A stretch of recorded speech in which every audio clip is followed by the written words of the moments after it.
ઓમ નમોસ્તુ નમોસ્તુ નમોસ્તુ નમોસ્તુ નમોસ્તુ ણમોલોય શૌત્રિકાળવર્તી અરહંતાણમ ણમોલોય શૌત્રિકાળવર્તી સિદ્ધાણમ ણમોલોય શૌત્રિકાળવર્તી આયર્યાણમ ણમોલોય શૌત્રિકાળવર્તી ઉવજ્જાયણમ ણમોલોય શૌત્રિકાળવર્તી શવશાહુણમ ओंकार बिंदु संयुक्तम नित्यम ध्यायन्ति योगिना कामदम मोक्षदम चैव ओंकाराय नमो नमः। मंगलम भगवान वीरो मंगलम गौतमो गणी मंगलम कुंदकुंदार्यो जैन धर्मोस्तु मंगलम सर्वमंगल मांगल्यम सर्वकल्याणकारकम प्रधानम सर्वधर्माणम जैनम जयतु शासनम। नमः समयसाराय स्वानुभूत्या चकाशते चित्स्वभावाय भावाय सर्वभावांतरच्छिदे एगो में शाश्वतो अपा ज्ञान दर्शन लखणो शेषा में बाहिरा भावा सवे संयोग लखणा। मारो सुशाश्वत एक दर्शन ज्ञान लक्षण जीव छे बाकी बधा संयोग लक्षण भाव मुझथी बाह्य छे। हूँ एक शुद्ध सदा रूपी ज्ञान दर्शनमय खरे कई अन्य ते मारू जरी परमाणु मात्र नहीं अरे जे जाणतो रहंत ने गुण द्रव्य ने पर्यायपणे ते जीव जाणे आत्म ने तशु मोह पामे लई खरे नहीं अप्रमत के प्रमत नहीं जे एक ज्ञायक भाव छे ए रीत शुद्ध कथाए ने जे ज्ञात ते तो तेज छे जम नेत्र तेमज ज्ञान नहीं कारक नहीं वेद करे जाणे ज कर्मो दे निर्जरा बंध तेमज मोक्ष ने ध्रुवचल ने अनुपम गति पामेल सर्वेशित ने वंदिका हूँ श्रुत केवड़ी कथिता समय प्राप्त हो तु स्थाप निज ने मोक्ष पंथे ध्या अनुभव ते हने तेमाज नित्य विहार कर नहीं विहर पर द्रव्यो विषय। ओम श्री नमशितेभ्य नमशितेभ्य नमशितेभ्य। अपनी चर्चा कलश टीकाना 215 नंबरना कलश पर बे बुधवारथी चाली रही है। 215 नंबरनो कलश सर्वविशुद्ध ज्ञान अधिकारनो कलश है अने ते 356 थी 365 गाथा जे सेटिकानी गाथा आई है त्यार पछीना कलशोमांनो कलश है। सेटिकानी गाथा पछी जे कलशो आव्या एमां पूज्य गुरुदेव श्रीए 213 नंबरनो कलश 214 नंबर कलश में एक एवी बात फरमावी कि आत्मा परने जाने छे आत्मा परने श्रद्धे छे आत्मा परने देखे छे आत्मा परने त्यागे छे। आ चारे चार बात झूठी है एम कीधुं गुरुदेवे चारे चार बात झूठी है एम कीधुं। पछी त्यां तो एम कीधुं के परनी तो बात छोड़ी दियो परनु जाणवुं देखवुं श्रद्धवुं त्यागवुं ए तो बात छोड़ो पण स्वने जाणे छे आत्मा एटलो भेद छे ई पण व्यवहारमां जाय छे। ज्ञायक तो ज्ञायक छे निश्चय छे एवी चर्चा आ 214 ने 213 कळशमां पण आवेली 214 कळशमां पण आवी हती। तमे लोकोए आ बधा कळशो सांभळेला छे। आ रेफरन्स देवा पाछळनुं पण एक हेतु है कि हजी 214 कळश में आ विषय आवी रीते लीधो अने 215 कळश में आखू स्वपरनुं जाणवुं सिद्ध करे छे। एटले आखी बात क्यां आवीने ऊभी रहे छे कि ज्ञानना स्वभाव पर आवीने बात ऊभी रही जाय छे। आखी ज्यां सुधी ज्ञाननो स्वभाव जीवने ख्याल नहीं आवतो त्यां सुधी परनी एकत्व बुद्धि तूटती ज नहीं खरेखर एनी।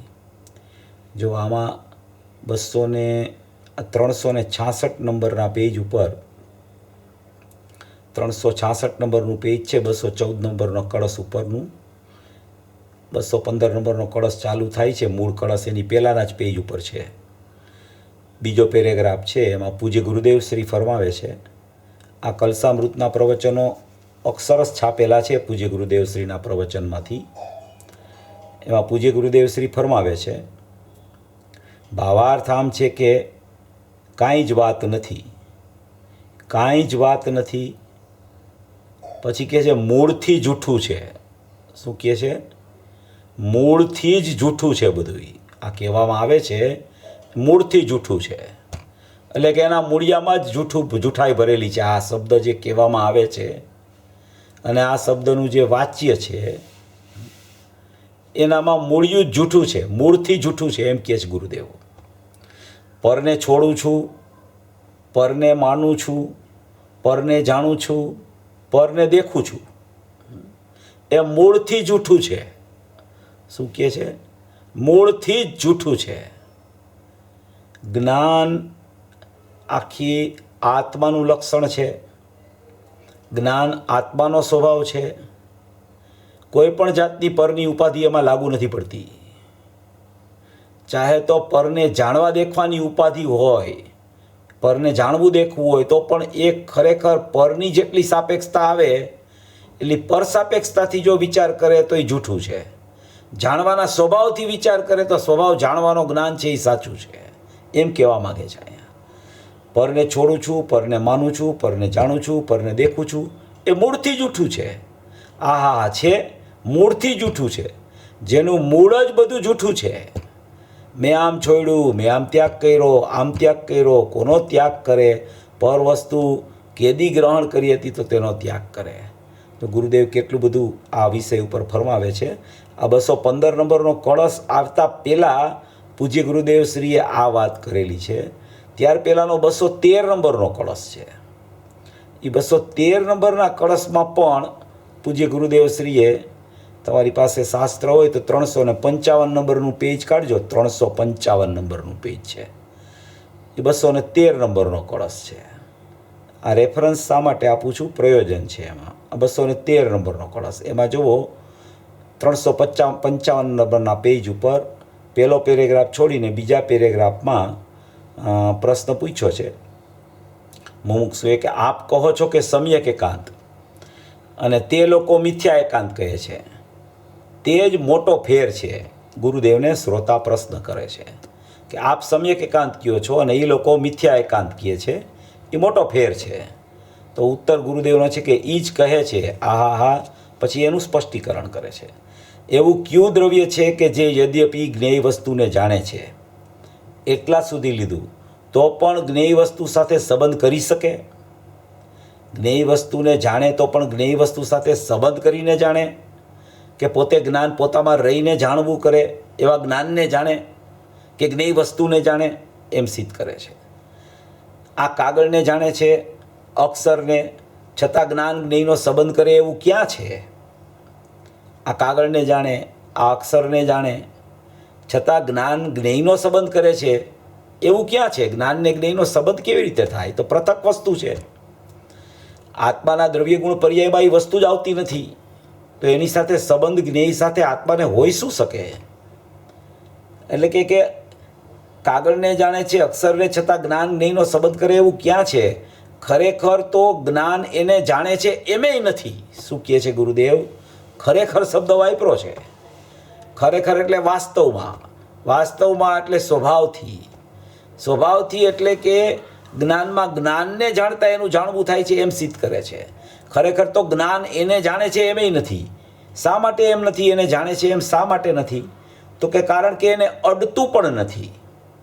એનો પર્યાય જ્ઞાન છે એને અડે છે. આત્માનો પર્યાય જ્ઞાન છે એને જ્ઞાન અડે છે. જ્ઞાનના પર્યાયને જ્ઞાન અડે છે. પણ ખરેખર પર વસ્તુ છે, કાગળ છે, અક્ષર છે, એને જ્ઞાન ખરેખર સ્પર્શ કરતું નથી, અડતું પણ નથી. તો જ્ઞાન જ્ઞાનની પર્યાયને જાણે છે. શું કરે છે? જ્ઞાન જ્ઞાનની પર્યાયને જાણે છે. એ આવે છે ને કળશમાં, નહીં? જ્ઞાન જ્ઞેયને જ્ઞાતા. જ્ઞાન પણ આત્મા, જ્ઞેય પણ પોતે જ પોતાનું, પર જ્ઞેય નહીં. પોતે જ્ઞાન, પોતે જ્ઞાતા, પોતે જ્ઞેય, એવી પોતાની સત્તાનો ઉત્પાદ જ્ઞેયનો જ્ઞાન પોતાને જાણે. અહીં સુધી જાવું અંદર બાપુ. શું કહે છે? અહીં સુધી અંદર જવાનું છે બાપુ તારે. જો આ રીતે તું વાતને સમજીશ નહીં તો ખરેખર તારું પરલક્ષ છૂટશે નહીં, એમ અહીંયા ગુરુદેવ સિદ્ધ કરે છે. એ ધીરજના કામ છે. આ કાંઈ કોઈ ભણતર ભણી જાય, માટે થઈ જાય એમ એ ખરેખર નથી. જો કેટલું બધું એની પછીના પેરેગ્રાફમાં વસ્તુ આવે છે, પણ આપણે તો 215 કળશમાં 239 નંબરના પ્રવચનથી આજ ચાલુ કરવાનું છે. પણ મારું કહેવાનું, આ બતાવવાનું તાત્પર્ય એમ હતું કે પાછળના હજી કળશો રાજમલજીએ લખ્યા એની સાઈ સુકાણી નથી. ત્યાં 215મો કળશ આવ્યો છે 213, 214 લખીને, અને એ 213, 214માં પૂરેપૂરા જ્ઞેયોને જાણવાનો નિષેધ કર્યો છે. શેટિકાની ગાથામાં નિષેધ કર્યો છે. અને અહીંયા 215 કળશમાં એમ સિદ્ધ કરે છે કે જ્ઞાન જીવ વસ્તુનું સ્વરૂપ એ સમસ્ત જ્ઞેયને જાણે છે. એવા અનુભવથી જીવ કેમ ભ્રષ્ટ થાય છે, અહીંયા આખી એ વાત ચર્ચા બહુ પાડી છે. એટલે આખું સમજણનો માર્ગ છે. નહીતર ઓલો કળશ સાંભળ્યો હોય, વાંચ્યો હોય, અને આ કળશમાં સ્વપર જાણવું, પરનું જાણવું, પરને જાણે છે એમ આવે, જ્ઞેયને નથી જાણતો, શું જ્ઞેયને જાણે છે એટલે જ્ઞાન અશુદ્ધ થઈ જાય છે, એવી વાત આ કળશમાં આવે. અને ત્યાં એમ કહે છે કે જ્ઞેયને જ્ઞાન જાણતું જ નથી. તો બેય વાત પૂજ્ય ગુરુદેવ શ્રી કરે છે, બેય વાત આપણી સામે આવે છે. નિર્ણય આપણે કરવાનો છે, આપણે શું સમજવું. પોતાની વસ્તુ શું છે કે પોતાની વસ્તુ જ્ઞાન છે ભેદ અપેક્ષાએ, અભેદ અપેક્ષાએ પોતાની વસ્તુ જ્ઞાયક છે. પર વસ્તુ છે, જ્ઞેય છે, કોઈ પર પદાર્થ છે, અથવા તો જ્ઞાન સિવાયની અનંત પર્યાયો પણ છે અનંત ગુણની, એ પણ જ્ઞેયમાં જાય છે ખરેખર. કારણ કે એ જણાય છે, અને જ્ઞાન છે એ જાણે છે.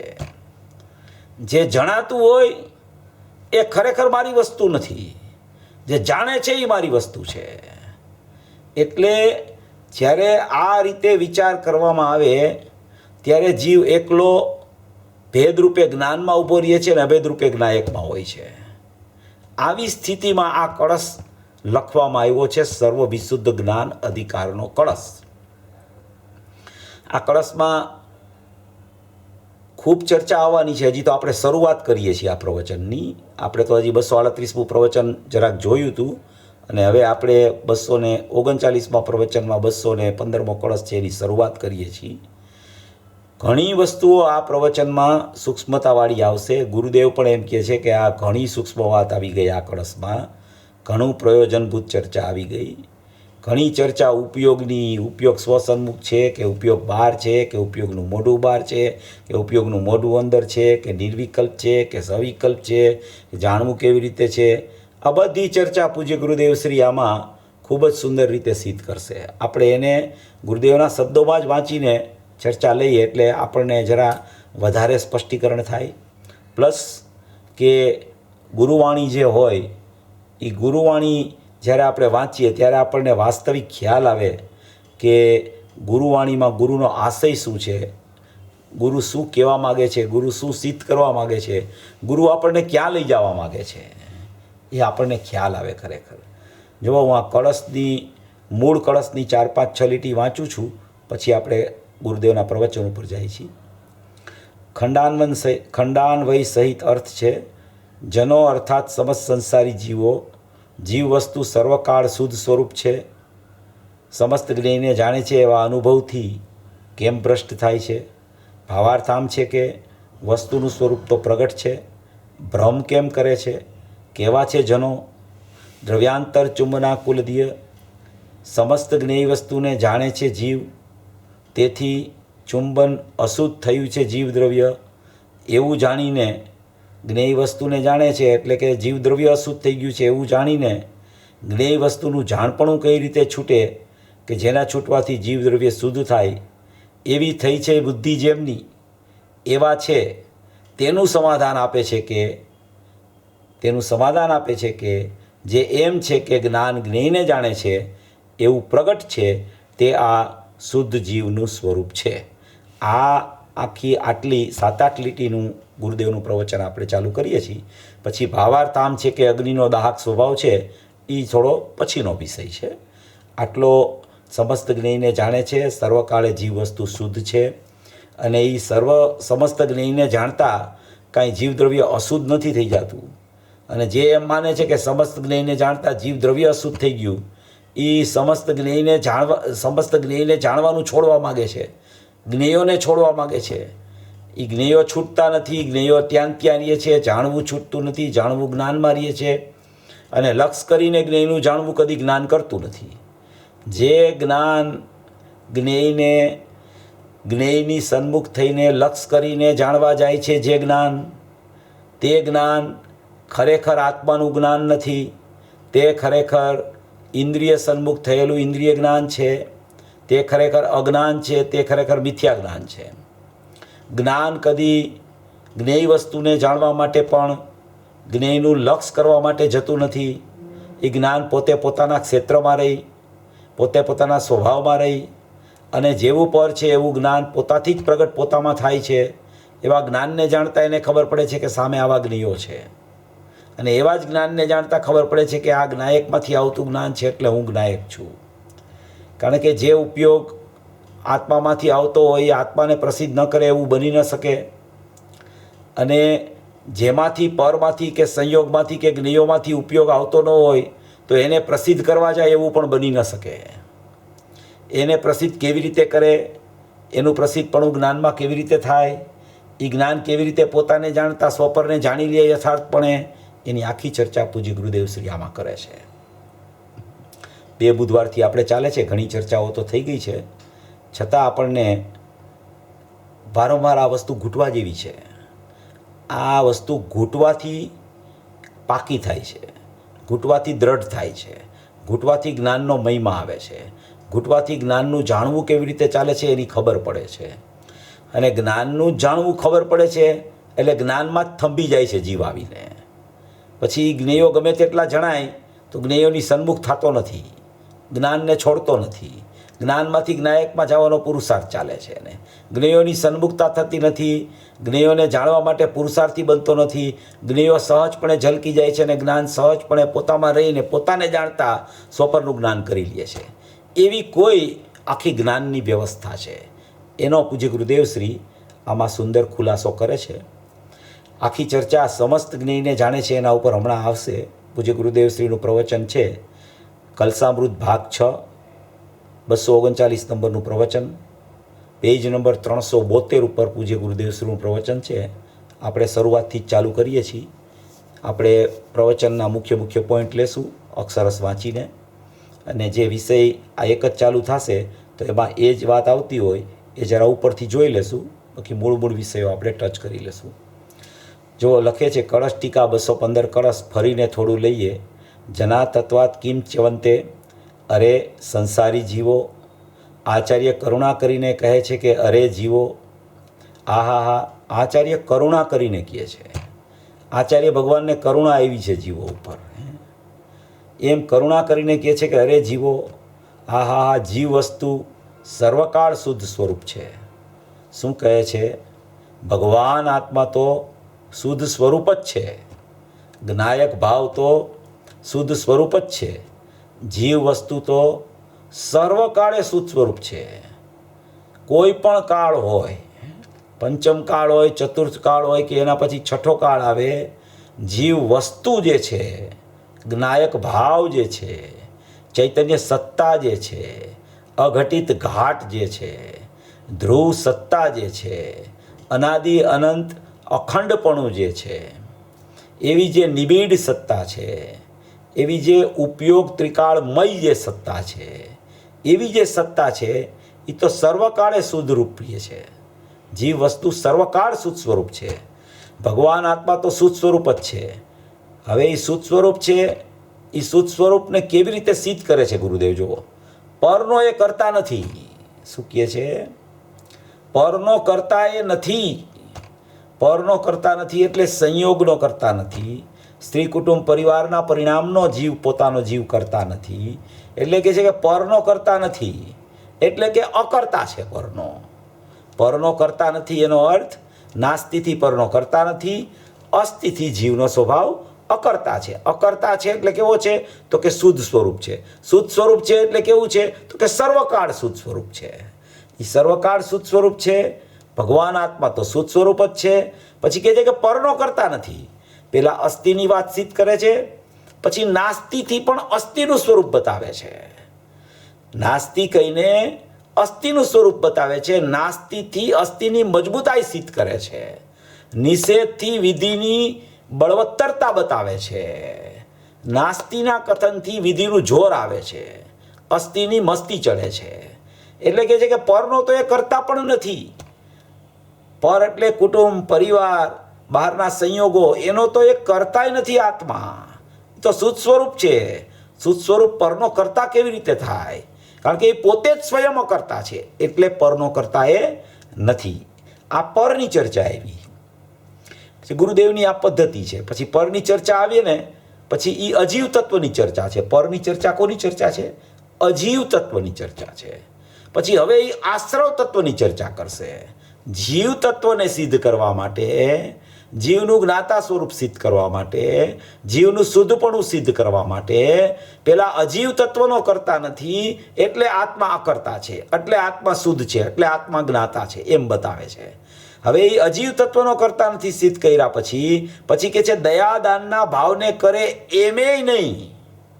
દયાદાનના ભાવને કરે એમે નહીં એટલે પોતાની પર્યાયમાં વર્તતા જે દયાદાન, વ્રત, ભક્તિ, પૂજા, સ્વાધ્યાયના ભાવો જે છે એને શુભ ભાવ કહેવામાં આવે. એને શુભ ભાવ એટલે કે આશ્રવ ભાવ કહેવામાં આવે.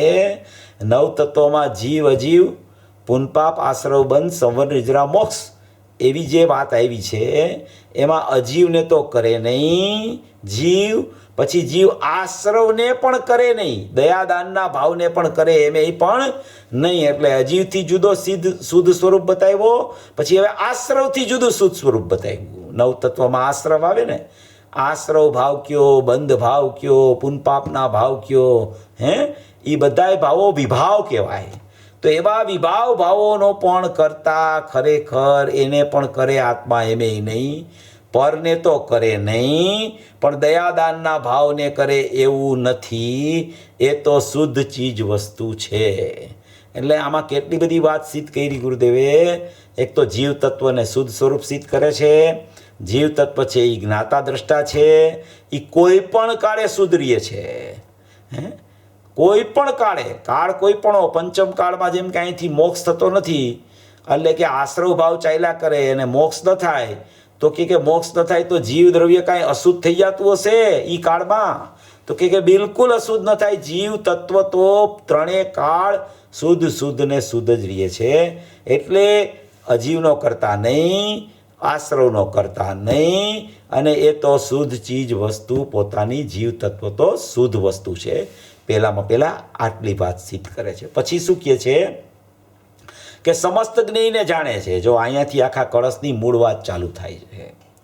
સમસ્ત જ્ઞેયને જાણે છે એટલે સમસ્ત જ્ઞેયને જાણે છે એટલે કોઈ પણ પ્રકારના બાહ્ય જ્ઞેયો હોય, પરપદાર્થ હોય, લોકાલોક હોય, આશ્રવ ભાવો હોય, કે અનંત ગુણની જ્ઞાન સિવાયની અનંત પર્યાયો હોય, ત્યાં સુધી લઈ લેવું આપણે.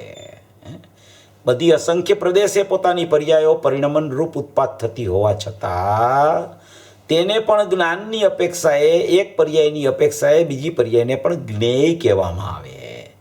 અને એ જ્ઞેયમાં જેટલી ચારિત્રની વિપરીત પર્યાય હોય એમાં રાગ દ્વેષ થાય, અને એ રાગ દ્વેષને શ્રદ્ધાની પર્યાય પોતાનું માને તો મિથ્યાત્વ થાય. તો એ મિથ્યાત્વની પર્યાય શ્રદ્ધાની વિપરીત પર્યાય, ચારિત્રની પર્યાય ચારિત્રની વિપરીત રાગ દ્વેષની પર્યાય, એ પણ ખરેખર જ્ઞેય તરીકે છે. તો એ જ્ઞેય છે, એ સમસ્ત જ્ઞેય વસ્તુ છે, એને જ્ઞાન જાણે છે એમ કહે છે. અહીંયા શું કહે છે? એને જ્ઞાન જાણે છે. રાગ થયો એને જાણે, પર વસ્તુને જાણે, મિથ્યાત્વ થયું એને જાણે. કોઈ વસ્તુ જ્ઞાનના જાણ્યા વગરની ન રહીએ એને જ ખરેખર જ્ઞાન કહેવામાં આવે. એટલે કે જે સમસ્ત જ્ઞેયને જાણે છે. શું કહે છે? સમસ્ત જ્ઞેયને જાણે છે. હવે કેવી રીતે જાણે છે એ જુદો વિષય. અહીંયા અત્યારે જાણવું સિદ્ધ કરવું છે. તો એ જાણવામાં જ્ઞાન શું ન જાણે એમ કહે છે અહીંયા, કે સમસ્ત જ્ઞેયને જાણે. હવે એ સમસ્ત જ્ઞેયને જાણવાની પ્રોસિજર કેવી છે એ જુદો વિષય.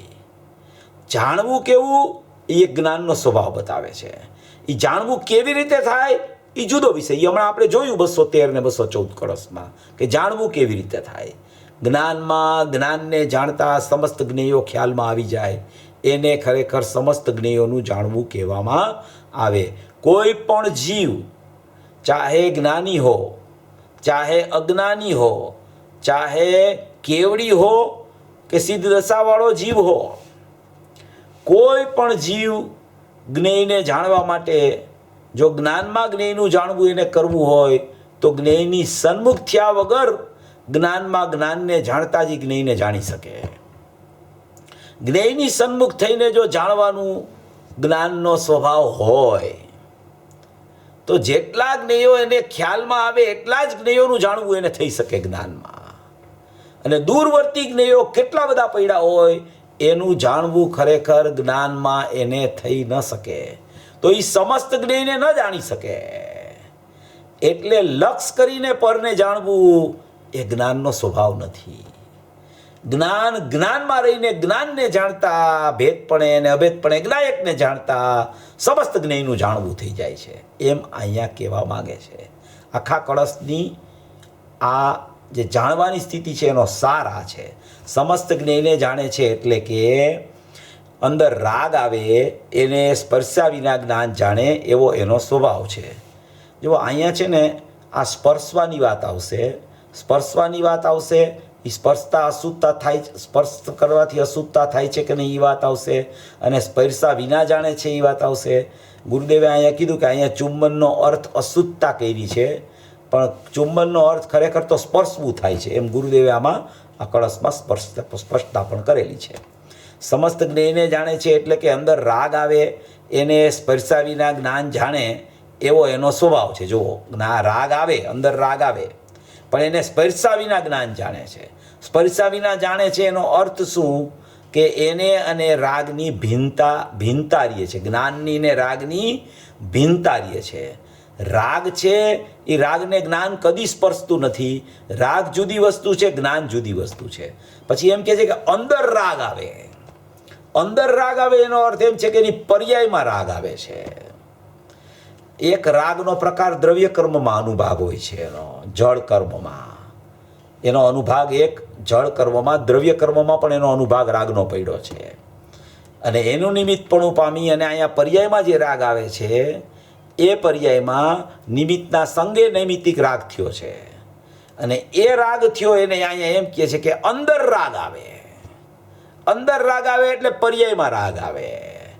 પર્યાયમાં રાગ આવે ત્યારે એને સ્પર્શા વિના જ્ઞાન જાણે એવો એનો સ્વભાવ છે.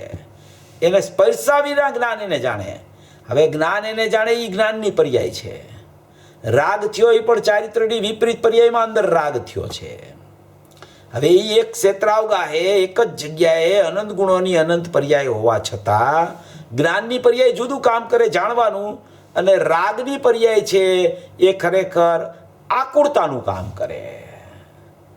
જો કે છે ને આમાં એક એક શબ્દથી આપણને ગુરુદેવની વાત સમજાય કે શું કહેવા માગે છે. ઘણી વાર એમ કે રાગ જળ છે, રાગ પૂદગલ છે. રાગ પૂદગલમાં જ થાય છે, જીવમાં નથી થતો. જીવમાં નથી થતો એટલે ત્રિકાળી દ્રવ્યમાં નથી થતો. પછી કે રાગ પૂદગલમાં થાય છે. પછી કે રાગ એની પર્યાયમાં થાય છે. એમ કે પૂદગલના લક્ષ્ય થતો રાગ એને એની પર્યાયમાં થતો રાગ એટલે કે અંદર રાગ એમ કહેવામાં આવે. અંદર રાગ, અંદર રાગ એટલે પર્યાયમાં થતો રાગ. અંદર રાગ એટલે દ્રવ્યમાં થતો નહીં, અંદર રાગ એટલે પર્યાયમાં થતો રાગ. એમ અહીંયા સિદ્ધ કરે છે. અંદર રાગ આવે એને સ્પર્શા વિના જ્ઞાન જાણે એવો એનો સ્વભાવ છે. શું કહ્યું સમજાણું? આહા, ભગવાન જ્ઞાન સ્વરૂપ આત્મા એને કોઈ દયાદાન આદિનો રાગ આવે પણ એથી પરની દયા કરી શકે એ તો પ્રશ્ન છે જ નહીં. કરવું તો છે જ નહીં એના સ્વભાવમાં. પરની દયા કોઈ જીવ પાડી શકે એવું તો છે જ નહીં. કોઈ જીવને કોઈ જીવ બચાવી શકે એવું તો છે જ નહીં. કોઈ જીવને કોઈ મારી શકે એવું તો ખરેખર છે જ નહીં. એના પોતાના દ્રવ્ય ગુણ પર્યાય ને દ્રવ્ય ક્ષેત્ર કાળ ભાવ જુદા. આ જીવના દ્રવ્ય ગુણ પર્યાય ને દ્રવ્ય ક્ષેત્ર કાળ ભાવ જુદા. એટલે એ ખરેખર ભગવાન આ જ્ઞાન સ્વરૂપ આત્મા એને કોઈ દયાદાન આદિનો રાગ આવે પણ એથી એ પરની દયા કરી શકે એ તો પ્રશ્ન છે જ નહીં. એને દયાદાન આદિનો રાગ આવ્યો, હે, પણ એ રાગથી કઈ પરની દયા થઈ જાય એવો તો કાંઈ પ્રશ્ન છે જ નહીં. આહા, આવી ચીજ છે. પણ એ ભાવ આવ્યો એને જ્ઞાન સ્વભાવ સ્પર્શતો નથી. અહીં તો એ સિદ્ધ કરવું છે. ભાવ આવ્યો પોતાની પર્યાયમાં, પણ પોતાની પર્યાયમાં જે રહેલો જ્ઞાન છે એ એને સ્પર્શતું નથી. આત્મા પણ એને સ્પર્શતો નથી જ્ઞાન સ્વભાવ એટલે, અને જ્ઞાનની પર્યાયમાં પણ જ્ઞાન હોવાથી રાગને સ્પર્શતી નથી. એમ ત્યાં સુધી અહીંયા લઈ લેવું. પણ એ ભાવ આવ્યો એને જ્ઞાન સ્વભાવ સ્પર્શતો નથી. શું કહ્યું? એ જ્ઞાન સ્વરૂપ ભગવાન આત્મા તો ભગવાન આત્મા એવો કેવો છે? તો કે જ્ઞાન સ્વરૂપ છે. તો કે એ ચૈતન્ય જ્યોત છે, અને એ ચૈતન્ય જ્યોત છે એની ચેતના હોય છે. એ રાગાદી અચેતન સ્વભાવને સ્પર્શતો નથી. રાગ તો અચેતન છે, એમાં કોઈ જ્ઞાનનું કિરણ નથી, એટલે એને અચેતન કહેવામાં આવે છે. એવા અચેતન રાગાદીને એ સ્પર્શતો નથી. અહીંયા સ્પર્શતો નથી એની જ ખરેખર વ્યાખ્યા અહીંયા મૂળમાં કહેવામાં આવી છે. સ્પર્શતો નથી એ તો શુદ્ધ ચૈતન્ય વસ્તુ છે. એમ જેના જ્ઞાનમાં જણાય એ આત્મા રાગ અંદર થાય તો રાગને સ્પર્શા વિના રાગને જાણે છે. જો શું કહે છે? એવી શુદ્ધ ચૈતન્ય વસ્તુ છે એમ જેના જ્ઞાનમાં જણાય. આવી વસ્તુ તો શુદ્ધ ચૈતન્ય છે. પહેલાં જ કહી ગયા કે શુદ્ધ ચૈતન્ય સ્વરૂપ છે. એ અકર્તા સ્વભાવી છે. એ ખરેખર સર્વકાળે શુદ્ધ સ્વરૂપ છે. એ તો પરને કરતું નથી, દયાદાન ભક્તિના રાગને પણ કરતું નથી. એટલે અહીંયા કહે છે કે એવી શુદ્ધ ચૈતન્ય વસ્તુ છે એમ જેના જ્ઞાનમાં જણાય. જેના જ્ઞાનમાં શું જણાય? શુદ્ધ ચૈતન્ય વસ્તુ છે એમ જણાય. રાગને જાણવા ન જાય. રાગ જણાઈ જાય પણ રાગને જાણવા ન જાય. એને કેમ કે સમસ્ત જ્ઞાનને જાણે છે, જ્ઞાનને જાણતા જાણે છે. પણ એમ કહે છે કે એમ શુદ્ધ ચૈતન્ય વસ્તુ છે એમ જેના જ્ઞાનમાં જણાય એ આત્મા રાગ અંદર થાય તો રાગને સ્પર્શા વિના રાગને જાણે છે. અહીંયા સ્પર્શતો નથી, સ્પર્શતો નથી, સ્પર્શતો નથી બહુ આવશે. રાગનો સ્પર્શ જ્ઞાનને થતો નથી. એ રાગને સ્પર્શા વિના રાગને જાણે છે. એ રાગને સ્પર્શતો નથી. રાગને સ્પર્શીને રાગને નથી જાણતો. રાગની સાથે એકમેક થઈને રાગને જ્ઞાન નથી જાણતું. પણ રાગથી જ્ઞાન જુદું રહીને રાગને સ્પર્શા વિના જ્ઞાન રાગને જાણે છે. એટલે સમસ્ત જ્ઞેયને જાણે છે. એટલે કે જ્ઞાનને જાણતા સમસ્ત જ્ઞેયનું અને રાગનું જાણવું થાય છે. એવું જ્ઞાનનું સ્વરૂપ છે એમ અહીંયા સિદ્ધ કરે છે. એટલે કે રાગને સ્પર્શા વિના રાગને જાણે છે. સમજાણું કાંઈ? પરની દયા પાડવી કે મારવો એ તો કરી શકતો નથી, કેમ કે પરને અડી શકતો નથી. પણ અંદરમાં રાગ આવે એ પણ શુદ્ધ જીવના સ્વભાવમાં રાગનું અડવું અને ચુંબન કરવું એટલે સ્પર્શવું. ચુંબન એટલે સ્પર્શવું એ પણ નથી. શું કહે છે? રાગનું અડવું, રાગનું ચુંબન કરવું, રાગનું સ્પર્શવું એ પણ ખરેખર શુદ્ધ જીવના સ્વભાવમાં છે જ નહીં. આ જે આટલું બધું ગુરુદેવ આ વાતને કહે છે ને, એ ગુરુદેવ તો આ 2-3 મિનિટમાં આ વાત કહી જતા હોય. આપણે આને સમજતા અડધી કલાક થઈ જાય. કારણ કે આ એનો પાયો નાખે છે ગુરુદેવ. એને કેમ સ્પર્શતું નથી ને જાણે છે, કેવી રીતે અડતું નથી ને જાણે છે. જાણે છે ત્યારે સમસ્ત જ્ઞાનને જાણે છે ત્યારે કેવી રીતે જાણે છે. એ જાણવું એ પોતાનો સ્વભાવ છે. એ જાણવું એ પોતાનો શુદ્ધ સ્વભાવ છે. એવા જ્ઞાનમાં શુદ્ધ સ્વભાવને જાણતા એને ખબર પડે છે કે આવું મારું જ્ઞાન છે. જો પછી શું કહે છે? એ ચૈતન્ય ઘન ભગવાન આત્મા એની સત્તા ચેતન જાણવા દેખવાની છે. આ જાણવા દેખવામાં જે રાગ આવે એને પણ સ્પર્શા વિના તે પોતાના ક્ષેત્રમાં પોતાના ભાવમાં રહી અને એને જાણે છે. જો જ્ઞાન એનું ક્ષેત્ર છોડતું નથી, જ્ઞાન એનો ભાવ છોડતો નથી, જ્ઞાન ખરેખર તો જ્ઞાયકને છોડતું નથી. એવી જ્ઞાનની સત્તા છે. પણ એ પોતે પોતાના જ્ઞાનમાં રહી અને આવો રાગ આવ્યો એવું જ્ઞાન કરે છે. આવો ભાવ થયો એવું જ્ઞાન કરે છે. આવું લોકાલોક છે એવું જ્ઞાન કરે છે. આવા જ્ઞેયો છે એવું જ્ઞાન કરે છે. ખરેખર આ સર્વવિશુદ્ધ જ્ઞાન અધિકારની જે આ કળશ છે, આ ખરેખર જ્ઞાનીના કળશો છે. આ જ્ઞાનીની સ્થિતિ બતાવે છે કે જ્ઞાનીનું સ્વરૂપ કેવું હોય છે. પણ જ્ઞાનીની સ્થિતિ બતાવતા હોય ત્યારે અજ્ઞાનીએ પણ એમ સમજવું કે મારા પણ જ્ઞાનનું સ્વરૂપ તો આવું જ છે. એવા જ્ઞાનના સ્વરૂપને જાણે તો અજ્ઞાની જ્ઞાની થઈ જાય છે. અને જ્ઞાનીને તો સહજપણે એવું જાણવું વર્તતું હોય છે. પણ અજ્ઞાની પણ આવા જ્ઞાનને આત્માને જાણી લઈએ તો એ જ્ઞાની થઈ જાય છે. રાગથી જુદો પડી જાય છે. રાગથી તો જુદો જ છે, પણ રાગનું એકત્વ ચાલે છે. એને રાગથી એને એકમેક નથી થયો અજ્ઞાની, પણ અજ્ઞાનીને પણ રાગ જુદો ને જ્ઞાન જુદું છે, પણ એને એકત્વ બુદ્ધિ ચાલે છે. રાગનું જ્યાં જાણવું થાય, જ્યાં રાગ સંબંધીનું પોતાનું જ્ઞાન થાય, રાગ સંબંધીનું પોતાનું જ્ઞાન થાય છે. રાગનું જ્ઞાન નથી થતું. રાગનું જ્ઞાન કોઈને ન થાય. જ્ઞાની અજ્ઞાની કોઈને રાગનું જ્ઞાન થાય જ નહીં. રાગ સંબંધીનું પોતાનું જ્ઞાન થાય. રાગનું જ્ઞાન કેમ ન થાય? કે જ્ઞાન રાગનું નથી, જ્ઞાન આત્માનું છે. જ્ઞાન આત્મામાંથી આવે છે, એટલે જ્ઞાન આત્માનું થાય, જ્ઞાન જ્ઞાનનું થાય, જ્ઞાન રાગનું ન થાય. રાગ સંબંધીનું પોતાનું જ્ઞાન થાય. એ રાગ સંબંધીનું પોતાનું જ્ઞાન કેવું એ વ્યવહારમાં જાય છે, એટલે રાગની અપેક્ષા એટલી જ્ઞાનને નથી લાગુ પડતી. પણ સમજાવવું હોય જ્યારે કે આવો રાગ છે એ કેમ ખબર પડી, તો એ પરની સાપેક્ષતા લઈને જ્ઞાનને સિદ્ધ કરવાનો વ્યવહાર છે. એટલે એમ કે રાગ સંબંધીનું પોતાનું જ્ઞાન, પર સંબંધીનું પોતાનું જ્ઞાન, પર સંબંધીની જ્ઞાનની પર્યાય. સંબંધ કાંઈ નથી પર સાથે જ્ઞાનને, સંબંધ છે જ નહીં. આમાં ગુરુદેવ કહે છે, આગળ આગળ બધું કહે છે, ઘણું કહે છે ગુરુદેવ. તો આ જાણવા દેખવામાં જે રાગ આવે એને પણ સ્પર્શા વિના તે પોતાના ક્ષેત્રમાં ભાવમાં રહી અને એને જાણે છે. આહા છે કેમ ભ્રષ્ટ થાય છે, એવા અનુભવથી કેમ ભ્રષ્ટ થાય છે. એટલે રાગને જાણતા એને એમ થઈ જાય છે કે અરે હું રાગરૂપ થઈ ગયો, અથવા રાગ મારા જ્ઞાનરૂપે થઈ ગયો. એમ જીવ કેમ ભ્રષ્ટ થાય છે? જ્યાં રાગ આવે ત્યાં એને એમ કેમ થઈ જાય છે કે હું રાગ રૂપે થઈ ગયો, કે રાગ મારા રૂપે થઈ ગયું? એવો અનુભવથી કેમ ભ્રષ્ટ થાય છે? રાગ છે તો છે એની પર્યાયમાં, એમાં એનું જાણવું થાય, એમાં એને ભ્રષ્ટ થવાનો ક્યાં પ્રશ્ન છે? એવું જો જ્ઞાન એને ન થતું હોય તો જ્ઞાનનો સ્વભાવ જ ખરેખર વાસ્તવિક એ ન કહેવાય. કોઈ પણ વસ્તુનું જ્ઞાન જો જ્ઞાનમાં ન થાય તો એને જ્ઞાન ન કહેવાય.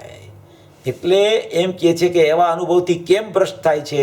રાગને જાણતા એને એમ થઈ જાય છે કે અરે હું રાગરૂપ થઈ ગયો, અથવા રાગ મારા જ્ઞાન સ્વરૂપે થઈ ગયો. એમ જીવ કેમ ભ્રષ્ટ થાય છે? બહુ ઝીણી વાતું છે. આહા જૈન ધર્મ બહુ સૂક્ષ્મ છે, લોકોએ કલ્પ્યો છે, એ બધી વાત બહારની છે. અહીંયા તો શુદ્ધ જીવ સ્વરૂપ છે તે રાગને જાણતા રાગને અડતો નથી, કારણ કે એ પર જ્ઞેય છે. શુદ્ધ જીવ સ્વરૂપ છે એ રાગને જાણતા પણ એ રાગને અડતું નથી. જીવ સ્વરૂપ, જીવ જુદો, રાગ જુદો, જ્ઞાન જુદું, જ્ઞેય જુદું. જ્ઞાન અને જ્ઞેયને ક્યારેય સ્પર્શ ન થાય, નહીતર જ્ઞાન અને જ્ઞેય એવા બે નામ જ ન પડે, નહીતર એવા બે ભેદ જ ન પડે. એ બે જુદી વસ્તુ છે, માટે એ એક વસ્તુ બીજી વસ્તુને સ્પર્શતી નથી. જાણવું જ્ઞાનનો સ્વભાવ હોવાને કારણે જાણે બધું. અહીંયા એને જાણતા સમ્યક જ્ઞાન થાય છે કે એને જાણતા મિથ્યા જ્ઞાન થાય છે, એ પ્રશ્ન નથી અહીંયા કે ભાઈ આ તો પરને જાણવું સિદ્ધ કર્યું તો પરને જાણવું એ તો મિથ્યા જ્ઞાન છે. અહીંયા એ પ્રશ્ન નથી. અહીંયા જાણવું સિદ્ધ કરવામાં આવે છે કે જાણવું જ્ઞાનમાં કેવું હોય, કેવી રીતે જાણવું થાય, જાણવાનો સ્વભાવ કેવો હોય. એ રાગને સ્પર્શ કરે તો જ રાગને જાણે, કે રાગને સ્પર્શ કર્યા વિના પણ રાગ હોય એવું જ્ઞાન જ્ઞાનમાં જ્ઞાનથી થાય, એમ અહીંયા કહેવા માગે છે. એ રીતે આ કળશને સમજવાનો પ્રયત્ન કરવો. અહીંયા તો શુદ્ધ જીવ સ્વરૂપ છે તે રાગને જાણતા રાગને અડતો નથી, એ પરજ્ઞેય છે. અને ખરેખર એ રાગ છે ચેતનની ભિન્ન જાત છે, માટે અચેતન છે. એ ચેતનથી કેવી છે? ભિન્ન જાત છે. કારણ કે રાગમાં જ્ઞાન નથી. રાગ તો પ્યોર જળ છે, પ્યોર જળ છે. પરના કર્મના લક્ષે પોતાની પર્યાયમાં થતો હોવા છતાં, દ્રવ્ય કર્મના રાગમાં અનુભાવના લક્ષે પોતાની પર્યાયમાં રાગ થતો હોવા છતાં એ ખરેખર ચેતનની જાત નથી, કારણ કે એમાં જ્ઞાન નથી. એટલે એ ચેતનથી જુદી જાત છે, માટે એ અચેતન છે. એ અચેતનને ચેતન અડતો નથી. ચેતનને અચેતનને અડવાપણું કે સ્પર્શવાપણું કદી હોઈ શકે નહીં. જો ચેતનને અચેતનને અડવાપણું હોય તો કાં ચેતનને અચેતન થવું પડે ને કાં અચેતન ચેતન થઈ જાય. માટે એ તો પ્રશ્ન અહીંયા છે જ નહીં. તો મુમુક્ષુ કહે છે અડે તો શું વાંધો છે? પ્રશ્ન કેવો કરે છે? તો કે અડે તો કે વાંધો શું છે? તો કે અડે તો વાંધો છે એ મિથ્યા દ્રષ્ટિ મલિન માને. અડે છે એ જ વાંધો છે, કારણ કે અડતું નથી અને એમ માને કે અડે છે. જળ ને ચેતન, જળ વસ્તુને ચેતન કોઈ દી સ્પર્શ કરી શકે? જેમાં શરીર છે, શરીર પરિણામને પ્રાપ્ત અંદરમાં ચૈતન્ય વસ્તુ શરીરથી જુદી પડી છે, તો શરીરનો સ્પર્શ ક્યારેય થાય છે એને? અરે આ શરીરનો તો સ્પર્શ થતો નથી, પણ ખરેખર અંદર કાર્બન ને તેજસ શરીર પડ્યા છે. એ કાર્બન ને તેજસ શરીર તો જ્યારે જીવ એક ગતિમાંથી બીજી ગતિમાં જ્યારે વિગ્રહ ગતિમાં પ્રયાણ કરે ત્યારે પણ કાર્બન ને તેજસ શરીર તો સાથે જાય છે. ઔદારિક શરીર તો પડ્યું રહીએ, પણ કાર્બન ને તેજસ શરીર છે એ કાર્બન ને તેજસ શરીર તો એની ભેગા જાય છે જીવની, છતાં એવા શરીરને પણ જીવ સ્પર્શતો નથી. તો અત્યારે આ દેખાતું શરીર છે એ તો અહીં મૂકીને જાય છે, એને સ્પર્શ કેવી રીતે કરે? એટલે એ જેને એમ લાગે છે કે એને અડે તો શું વાંધો, એ તો મિથ્યા દ્રષ્ટિ એવું માને, મિથ્યા દ્રષ્ટિ એવી મલિનતા માને છે, એમ કે છે ગુરુદેવ. અડે નામ સ્પર્શ કરતો નથી, કેમ કે રાગ અને જ્ઞાયક ભાવની વચ્ચે અત્યંત અભાવ છે. રાગ તત્વ એ પુણ્ય તત્વ છે, જોવા આવ્યું ને, રાગ તત્વ છે એ પુણ્ય તત્વ છે, એટલે પોતાની પર્યાયમાં થતો આશ્રવ ભાવ છે. એ મલિન તત્વ છે, એ અચેતન તત્વ છે. પોતાની પર્યાયમાં થતા આશ્રવ ભાવને અચેતન કહે છે, અને પોતાની પર્યાયમાં થતા જ્ઞાન ભાવને શુદ્ધ સ્વરૂપને ચેતન તત્વ કહે છે. આવી રીતે ચેતનને અચેતનની જુદાઈ છે, જ્ઞાનને રાગની જુદાઈ છે, જીવ તત્વ અને આશ્રવ તત્વની જુદાઈ છે. રાગ તત્વ એ પુણ્ય તત્વ છે, મલિન તત્વ છે, અચેતન તત્વ છે. ભગવાન ચેતન તત્વ છે, નિર્મળ તત્વ છે, જ્ઞાયક સ્વભાવથી ભરેલું તત્વ છે. એ રાગને અડ્યા વિના જ્ઞાન, રાગને પોતાના ભાવમાં રહી, ક્ષેત્રમાં રહી અને રાગને જાણે. જો જાણવું અહીંયા સિદ્ધ કરે છે, એ ખાસ સમજવા જેવું છે. આખો કળશ આ જાણવાનો છે, એમાં રાગને નથી જાણતું એમ નહીં આવે, રાગને જાણે છે એમ જ આવશે. કેવી રીતે જાણે છે એ જુદો વિષય છે. જાણવું અહીંયા સિદ્ધ કરે છે. પરને જાણવું, પરને દેખવું, પરને શ્રદ્ધવું, પરને ત્યાગવું એ જૂઠું છે એમ પાછળ કહી ગયા છે, અને એ જૂઠું સિદ્ધ કરીને પછી અહીંયા જાણવું સિદ્ધ કરે છે. આ વાત એ રીતે લક્ષમાં રાખવા જેવી છે. નિર્મળ તત્વ છે, જ્ઞાયક સ્વભાવથી ભરેલું તત્વ છે. એ રાગને અડ્યા વિના જ્ઞાન, રાગને પોતાના ભાવમાં રહી, ક્ષેત્રમાં રહી અને રાગને જાણે. પણ આ લોકો રાગને જાણતા હું રાગને જાણું છું એટલે સ્પર્શ કરું છું એમ ભ્રષ્ટ કેમ થઈ જાય છે? જાણવું અને સ્પર્શ કરવું જુદી વસ્તુ છે. એને જાણતા એમ થઈ જાય છે કે હું રાગને સ્પર્શ કરું છું, સ્પર્શ કરું તો જાણવું. જાણવું એક જુદી વસ્તુ છે, એ જ્ઞાનનો સ્વભાવ છે. સ્પર્શ કરવું એ તો બે એકબીજાને એકમેક થઈ જાય એને સ્પર્શ કરવું કહેવામાં આવે. તો એ જાણતા એને એમ થઈ જાય છે કે રાગને હું સ્પર્શ કરું છું, હું સ્પર્શ કરીને જાણું છું. એમ કરીને એ મિથ્યા દ્રષ્ટિ ભ્રષ્ટ થઈ જાય છે. અહીંયા આ બે પાનામાં આ જ સિદ્ધ કરે છે બધું, કે એ અડે નહીં પણ જાણે, સ્પર્શે નહીં પણ જાણે, એકમેક થાય નહીં પણ જાણે. જુદું રહીને જ્ઞાન પોતામાં રહીને આ પર પદાર્થને, રાગને, લોકાલોકને, સંયોગી ચીજને, સંયોગી ભાવને જાણે. એ જાણવું ખરેખર આ કળશમાં જ્ઞાનનું સિદ્ધ કરે છે. છેલ્લી ગાથાઓ છે ને ગુરુદેવ કહે, રાગને જ્ઞાન અડે તો બંને એક થઈ જાય. મુમુક્ષુ હવે કહે છે કે રાગને જ્ઞાન અડે તો બે એક થઈ જાય. તો ગુરુદેવ કહે છે કે બે વસ્તુ તદ્દન ભિન્ન છે, અને ભિન્નને ભિન્ન અડી શકતું નથી. બહિર્લુટંતી આવી ગયું છે ને, પહેલાં આવી ગયું નહીં. હા, એ રાગથી ભગવાન આત્મા બહિર્લુટંતી, બહાર ફરે છે. રાગ કેવો છે? બહાર, બહિર્લુટંતી. બહિર્લુટંતી એટલે પરલક્ષ્ય ઉત્પન્ન થાય છે. પરલક્ષ્ય ઉત્પન્ન થાય છે એટલે વિભાવ છે. વિભાવ છે એટલે પૂતગલના સંગે ઉત્પન્ન થાય છે. પૂતગલના સંગે ઉત્પન્ન થાય છે એટલે પૂતગલનો ભાવ છે. પૂતગલનો ભાવ છે એટલે પૂતગલ જ છે. એને બહિર્લુટંતી કહેવામાં આવે. બહિર્લુટંતી. બે વસ્તુ તદ્દન ભિન્ન છે, ભિન્નને ભિન્ન અડી શકતું નથી. બહિર્લુટંતી આવી ગયું છે ને, એ પહેલાં આવી ગયું નહીં. આહા, એ રાગથી ભગવાન આત્મા બહિર્લુટંતી બહાર ફરે છે, અને આત્માના સ્વભાવથી પણ રાગ બહિર્લુટંતી. આત્માનો સ્વભાવ જ્ઞાન છે, અને એ જ્ઞાન આત્મા તરફ વળે છે, અને રાગ છે એ બહિર્લુટંતી હોવાને કારણે એ પર તરફ, પૂતગલ તરફ વળે છે. જ્ઞાનની પર્યાય, એની સામે રાગની પર્યાય. જ્ઞાનની પર્યાયનો વિષય ભગવાન આત્મા, રાગની પર્યાયનો વિષય પૂતગલ. પૂતગલ દ્રવ્ય અને જીવ દ્રવ્ય. પૂતગલની ખરેખર તો પૂતગલની પર્યાય કર્મ, પણ એ પૂતગલનો સંગ કરીને ઉત્પન્ન થતો રાગને પણ પૂતગલ કીધો, અને આત્માનો સંગ કરીને ઉત્પન્ન થતી જ્ઞાનની પર્યાયને આત્મા કીધો. તો અહીંયા જાણવું આવે અને અહીંયા ખરેખર રાગની બહિર્મુખતા આવે. એટલે કે આત્માના સ્વભાવથી પણ રાગ બહિર્લુટંતી છે. એક દ્રવ્ય બીજા દ્રવ્યને તો અડતું નથી. ગજબ વાત છે. તો દાખલો આપ્યો હતો ને ચાલવાનો. આ પગ ચાલે છે, જમીનને અડતો નથી. અરે રે, આ વાત ક્યાં! જમીનની પર્યાય અને આત્માની પર્યાય વચ્ચે અત્યંત ભાવ છે. ગુરુદેવે તો આ જ્યારે પરિવર્તન, સંપ્રદાય પરિવર્તન કર્યું ત્યારે આ ખૂબ વાતો આ કરી હતી કે જમીનને પગ અડતો નથી, ચશ્મા નાકની દાંડીએ નથી, ચશ્મા કાનને આધારે નથી, ટોપી માથાને અડતી નથી, કેવી કેવી પેટ્રોલથી મોટર ચાલતી નથી. તો કહેતા હતા લોકો કે સોનગઢની મોટર તો પેટ્રોલ વગર ચાલે છે.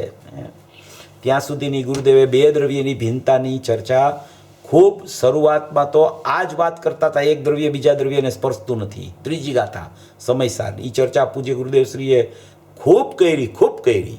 કારણ કે એવી જ માન્યતા હતી કે એક દ્રવ્યથી બીજા દ્રવ્યનું કાંઈક થાય. કોઈ જ્ઞાની મળી જાય તો કોઈ જીવને ખરેખર એ જ્ઞાનની ઉત્પત્તિ કરાવી શકે. કોઈ શાસ્ત્ર હોય, શાસ્ત્ર વાંચવાથી આત્માનું જ્ઞાન થઈ જાય. દયાદાન, વ્રત, ભક્તિ, રાગના પરિણામ કોઈ પરજીવ પ્રત્યે દયા પાડે તો પરજીવનું ભલું થઈ જાય. એક દ્રવ્ય બીજા દ્રવ્યનું કરે એવી મિથ્યા માન્યતા અનાદિથી ચાલતી હતી. એ મિથ્યા માન્યતા ઉપર પૂજ્ય ગુરુદેવશ્રીએ ભરત ક્ષેત્રમાં આવી અને એવો શરૂઆતમાં પ્રહાર કર્યો કે બે દ્રવ્યની ભિન્નતા તો એટલી બધી એણે સિદ્ધ કરી કે બુભુક્ષુઓને તો એટલી બધી બેસી ગઈ.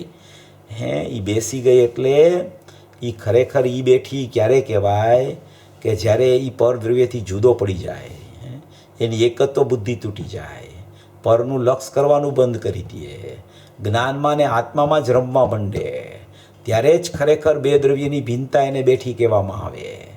ખાલી શબ્દથી, વાચા જ્ઞાનથી બેસે એ બે દ્રવ્યની ભિન્નતા બેઠી નથી.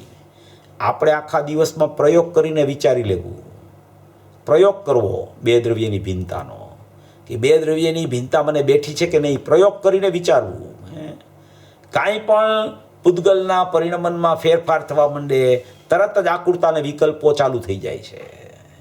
એનો મતલબ એમ છે કે બે દ્રવ્યની ભિન્નતા જ હજી બેઠી નથી, તો દ્રવ્ય પર્યાયની ભિન્નતા તો ઘણી દૂર થઈ જાય છે. ગુરુદેવે તો દ્રવ્ય પર્યાયની ભિન્નતાની ઉત્કૃષ્ટ વાત કરી, પણ બે દ્રવ્યની ભિન્નતા સમયસારમાં શરૂઆતમાં જ આચાર્ય ભગવાને ત્રીજી ગાથામાં કહી દીધી. એટલે ગુરુદેવ છે ને એ આ સર્વવિશુદ્ધના અધિકારના કળશો ચાલે છે, છેલ્લા કળશો છે. એમાં આ વાત કરે છે કે જમીનની પર્યાય, આત્માની પર્યાય વચ્ચે અત્યંત ભાવ છે. બે દ્રવ્યની ભિન્નતા, અત્યંત ભાવમાં ભાવ સ્પર્શ રૂપે કેમ હોઈ શકે? આહા, આવું છે વિતરાગ માર્ગ. સત્ય બહુ અલૌકિક છે, સાંભળવા મળે નહીં. બિચારા ક્યાં જાય? શું કહે છે? બિચારા ક્યાં જાય? એ રખડપટ્ટી 84માં કાગડા કૂતરાના અવતાર કરીને મરી જાય અનંતવાર. શું કેટલી બધી બે દ્રવ્યની ભિન્નતાની કિંમત છે. બે દ્રવ્યની ભિન્નતા જેને બેઠી નથી, એને દ્રવ્ય પર્યાયની ભિન્નતાની વાત કરે તો એ ખરેખર યથાર્થતા નથી. બે દ્રવ્યની ભિન્નતા તો પહેલો સિદ્ધાંત છે. એટલે આ વસ્તુ બહુ અગત્યની ને સમજવા જેવી છે. પછી કહે છે અહીં તો આચાર્ય મહારાજ કહે છે કે વસ્તુનું સ્વરૂપ તો પ્રગટ છે. શું પ્રગટ છે? કે રાગને સ્પર્શ્યા વિના, પરદ્રવ્યને અડ્યા વિના જ્ઞાન જાણે એવું વસ્તુનું સ્વરૂપ તો પ્રગટ છે. પરદ્રવ્યને અડ્યા વિના જ્ઞાન એને જાણે એવું વસ્તુનું સ્વરૂપ પ્રગટ છે. પછી કહે છે કે ભાવ બહુ ઊંડા છે. સમજાય છે કે અહીંયા ભાવ બહુ ઊંડા છે. ભાષા તો સાદી છે. પછી તો આ બીડીનો ને એ બધું દ્રષ્ટાંત આપે છે કે બીડી પીવે છે, કહે છે કે બીડીને હાથ અડતો નથી, હોઠને હાથમાં અડતો નથી, હોઠને હાથમાં અડતો નથી, બીડીને હાથ અડતો નથી, તેમ રાગ થયો તેને હાથમાં અડતો નથી.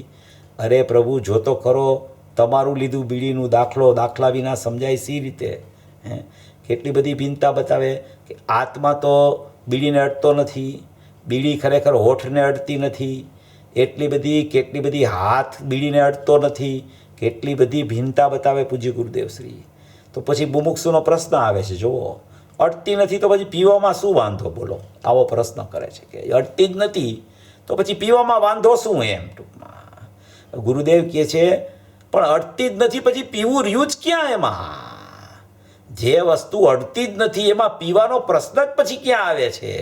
બીડીને અડતો નથી ને હોઠને અડતો નથી આત્મા, તો પછી એને પીવાનો કે એનો અડવાનો સ્પર્શવાનો અડતો જ નથી, પછી પીવાનો પ્રશ્ન તો ક્યાં આવે જ છે. પણ એટલે કે છે કે આત્મા હોઠતે અટતો નથી. આવી વાત છે ભાઈ. જીનેન્દ્રદેવ ત્રિલોકનાથ પરમાત્માનો માર્ગ કોઈ અલૌકિક છે, અત્યારે તો સાંભળવા મળતો નથી, એવી ચીજ થઈ ગઈ છે. શું થાય જુઓ, હવે આવે છે જીવ વસ્તુ સર્વકાળ શુદ્ધ સ્વરૂપ છે, સમસ્ત જ્ઞેયને જાણે છે, એવા અનુભવથી કેમ ભ્રષ્ટ થાય છે જોયું. હું રાગને રાગમાં પેઠા વિના મારામાં રહીને રાગને જાણું છું. રાગમાં પેઠા વિના મારામાં રહીને રાગને જાણું છું.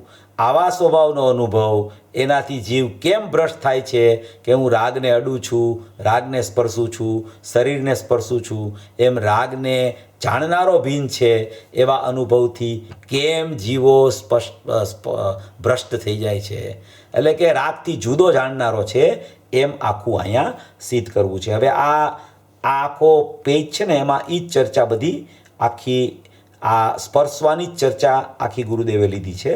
એ તમે વાંચજો, તમને એમાં સમજાઈ જાય એવું છે. એમાં એટલું બધું કોઈ વિશેષ વાત નથી. પછી નીચે પેરેગ્રાફમાં જીવ તત્વ જ્ઞાન સ્વરૂપે સ્થિત છે, એમાં નીચે 5-6 લીટી પછી આવે છે કેમ કે તત્વે તત્વ ભિન્ન છે. શરીર વાણી મન એ અજીવ તત્વ છે. દયાદાન વ્રતના ભાવ છે એ આશ્રવ તત્વ અથવા પુણ્ય તત્વ છે. ભગવાન છે તે જ્ઞાયક તત્વ છે. આવી વાત છે. જ્ઞાયક તત્વ પરને અડ્યા વિના જાણવાનું સ્વરૂપ જ એનું એવું છે. છતાં આ શું થયું જીવો, જગતના પ્રાણી શું કરે છે કે અમે રાગને જાણતા રાગને સ્પર્શીએ છીએ, અમે અશુદ્ધ થઈ જઈએ છીએ. એમાં ભ્રમણા કેમ થઈ જાય છે જીવને? એટલે કે રાગને સ્પર્શતો નથી ને સ્પર્શા વિના જાણે છે, પણ એને એમ થાય છે કે હું સ્પર્શું ને તો જ જાણું, એવી એને ભ્રમણા થઈ જાય છે. એટલે આખી આ વાતમાં આખી એ જ ચર્ચા પૂજ્ય ગુરુદેવ શ્રી લે છે. હવે જો પાછળ આખી 375 નંબરના પેજ ઉપર પણ અમુક વાત એવી આવે છે. એમાં પણ આખી ચેતન તત્વ અચેતન તત્વને કેવી રીતે અડે, અચેતન તત્વ તો જળ તો ઠીક, રાગે અચેતન છે એને કેમ અડે, એ આખી ચર્ચા પૂજ્ય ગુરુદેવ શ્રી લે છે. પછી હવે મૂળ વાત જે આવતી હોય ને એ હું લઉં છું. આ તો આપણે હમણાં જોઈ લીધી 2 પેજમાં. એટલે હવે 375ના પેજ ઉપર છેલ્લો પેરેગ્રાફ છે કે અપરાધ ભાવથી નિરપરાધ ભાવ કેમ થાય. અપરાધ ભાવ હોય એનાથી નિરપરાધ ભાવ કેવી રીતે થાય? તો કે ગુરુદેવ કહે છે કે હા, અત્યારે તો એ જ ચાલ્યું છે કે વિકારથી અવિકારી પર્યાય થાય. એમ ઉપરના પેરેગ્રાફમાં આવ્યું ને, એટલે કહે છે કે અપરાધ ભાવથી નિરપરાધ ભાવ કેમ થાય? તો કે હા, પણ અત્યારે તો એ જ ચાલ્યું છે. અહીં તો એથી આગળ જઈને તેને જાણવાથી હું અશુદ્ધ થઈ જાઉં છું. તો એનું જાણવું અને પોતાનું જાણવું એ તો પોતાના સ્વભાવમાં રહીને જાણી શકવાનો સ્વભાવ છે. જો શું કહે છે, પોતાનું જાણવું અને એનું જાણવું એ તો પોતાના સ્વભાવમાં રહીને જાણી શકવાનો સ્વભાવ છે. પરનું જાણવું થઈ ગયું માટે અશુદ્ધ થઈ ગયો. પર વસ્તુ છે ને એને જાણવી તો અશુદ્ધ થઈ ગયો, માટે સ્વને જાણવું તો હું શુદ્ધ, એ પરને જાણવું છોડી દઉં તો પરનું જાણવું તો તારો સ્વપર પ્રકાશક સ્વભાવ છે, એને છોડવા જઈશ તો તારી વસ્તુ છૂટી જશે. આહા, અરે 84ના અવતારમાં રખડી મર્યો છે અનંતકાળ. શું કહેવા માગે છે કે જ્ઞાનનો સ્વપર પ્રકાશક સ્વભાવ છે એ જ્ઞાનનો સ્વપર પ્રકાશક સ્વભાવ છે. પર છે માટે પર પ્રકાશક સ્વભાવ છે, સ્વ છે માટે સ્વપ્રકાશક સ્વભાવ છે. એવા પર અને સ્વ ભેગા થઈને સ્વપર પ્રકાશક સ્વભાવ છે એવું સ્વરૂપ નથી. જ્ઞાનનો સ્વતઃસિદ્ધ સ્વપર પ્રકાશક સ્વભાવ છે અને એ સ્વપર પ્રકાશક સ્વભાવ જ્ઞાનનો છે. એટલે એવા જ્ઞાનને જાણતા ખરેખર પોતાના સ્વભાવમાં રહીને એને જાણી શકવાનો સ્વભાવ છે. એ સ્વભાવમાં રહીને જ્ઞાનને જાણતા જ પરનું જાણવું થઈ જાય છે. તો એને પરને જાણવું થાય જ્ઞાનને જાણતા, ત્યાં એને એમ થઈ જાય છે કે હું અશુદ્ધ થઈ ગયો. અરે ભાઈ, તને જાણવું થાય છે, એ જાણવામાં તને ખબર પડે છે કે પર આવું છે ને સ્વ આવું છે. પરને લક્ષ કરીને જાણવું નથી થતું, જાણવું થાય છે. જાણવાનું સ્વપર પ્રકાશક સ્વભાવ છે, એમાં જાણવું વર્તે છે. એવું જાણવું છે એ જ્ઞાનમાં જાણવું થતાં એને પર કેવું છે એ ખબર પડે, સ્વ કેવું છે એ ખબર પડે. તો એને એમ થઈ જાય છે કે આ પરને જાણ્યું ને એટલે હું અશુદ્ધ થઈ ગયો. એટલે હવે અશુદ્ધતા દૂર કરવા માટે હવે હું જાણવું બંધ કરું. તો કે તું જ્ઞાનને નહીં જાણ તો તને કોઈ દિવસ અનુભવ જ નહીં થાય. તો જ્ઞાનને જાણવું બંધ કરીશ તો પરને જાણવું બંધ થશે. એટલે તું જ્ઞાનને જાણવાનું ચાલુ રાખીશ તો પર તો જેવું છે એવું જ્ઞાનમાં ખ્યાલ આવશે. તો તું જ્ઞાનના સ્વભાવનો ખૂની નહીં બનતો. પરને લક્ષ કરીને જાણવાનો નિષેધ કરાવતા હોય છે ગુરુદેવ જ્ઞાનીઓ, પણ કોઈ જ્ઞાનને જાણવાનો કોઈ નિષેધ નથી કરતું. આ કળશમાં આ જ ખૂબી છે, આ સમજવાનું છે. આ કળશમાં પરને જાણવાની વાત આવે ત્યાં એને એમ થઈ જાય કે હું પરને જાણવાનું બંધ કરી દઉં, પણ પરને જાણવાની વિધિ શું, સ્વને જાણવાની વિધિ શું, જ્ઞાનને જાણતા સ્વપરનું જાણવું થાય છે. એ જો એને ખ્યાલમાં ન હોય તો એને એમ જ થાય કે પરને લક્ષ કરીને જાણું છું, એમાં શું ફેર પડે, મારું સ્વભાવ તો જાણવું છે. તો કે એવી રીતે અહીંયા ગુરુદેવ પણ ખરેખર કહેવા માંગતા નથી. જેવો કહે છે કે એનું હું અશુદ્ધ થઈ જાઉં છું, તો એ તો એનું જાણવું અને પોતાનું જાણવું એ તો પોતાના સ્વભાવમાં રહીને જાણી શકવાનો સ્વભાવ છે. પરનું જાણવું થઈ ગયું, પોતાના રહીને જાણી રહેવાનો સ્વભાવ છે, એમાં પરનું જાણવું થઈ ગયું, માટે હું અશુદ્ધ થઈ ગયો. તો કે એવું બિલકુલ થતું નથી. જાણવામાં કોઈ અશુદ્ધતા નથી હોતી, જ્ઞાનમાં કોઈ અશુદ્ધતા નથી હોતી. જો આ બધી વાત આપણે શાંતિથી વિચારીએ છીએ ને, એનું રહસ્ય છે કે આ સ્વપર પ્રકાશક સ્વભાવ જ્ઞાનની પર્યાયનો છે. સ્વ પર આવે ને ત્યાં એમ થાય કે સ્વ એટલે જ્ઞાયક ને પર એટલે પર પદાર્થ. એવું સ્વરૂપ જ નથી સ્વપરનું. સ્વપર જ્ઞાનનો સ્વભાવ છે. એ જ્ઞાનમાં જ્ઞાનનું જાણવું થાય એનું નામ સ્વપર પ્રકાશક છે. પરને જાણવું એ પર પ્રકાશક નથી ને સ્વને જાણવું એ સ્વપ્રકાશક એ ખરેખર નથી. જ્ઞાનને જાણતા ખરેખર સ્વપરનું જાણવું થાય એનું નામ જ્ઞાનની પર્યાયનો સ્વપર પ્રકાશક સ્વભાવ છે. એમ અહીંયા સિદ્ધ કરવા માગે છે ગુરુદેવ. અહીંયા ઈ સિદ્ધિ કરવી છે. પછી સ્વને જાણવું એ સ્વપ્રકાશક, પરને જાણવું એ પરપ્રકાશક, એવું પણ શાસ્ત્રમાં આવે અને ગુરુદેવે સિદ્ધ કરતા હોય. પણ અહીંયા જ્ઞાનને જાણતા ખરેખર સ્વપરનું જ્ઞાન થાય છે એવું અહીંયા સિદ્ધ કરવા માગે છે. એટલે સ્વપર પ્રકાશક સ્વભાવ છે એને છોડવા જઈશ તો તારી વસ્તુ છૂટી જશે. અરે 84ના અવતારમાં રખડી મર્યો છે અનંતકાળ. આવી ભ્રમણા ક્યાંક ક્યાંક એવી રીતે કરી છે. અટકવાના સાધન અનંત અને છૂટવાનું સાધન એક સ્વસ્વરૂપ તરફ જવું તે. આહા, સમજાણું કાંઈ? જો આટલી વાત કરે છે. આપણે તો આનો વિષય ઘણો સુંદર સૂક્ષ્મ હવે આવવાનો છે, ધીમે ધીમે આવે છે 378 ને 377 નંબરના પાના ઉપર. પણ આપણે આખું પ્રવચન ગુરુદેવનું આ વાંચવું છે. એટલે આ રીતે આપણે એને એક પછી એક વિષય બરાબર ચોખ્ખા કરીએ છીએ. એટલે પછી ઓલો વિષય આવે ને ત્યારે આ વિષય બેઠો હોય ને અંદરમાં, તો ઓલા વિષયમાં કાંઈ વિકલ્પો ન થાય. એવી આ આખી જાણવાના સ્વભાવની સિદ્ધ કરવાની વસ્તુ વ્યવસ્થા છે. આવું એનું સ્વરૂપ બતાવે છે.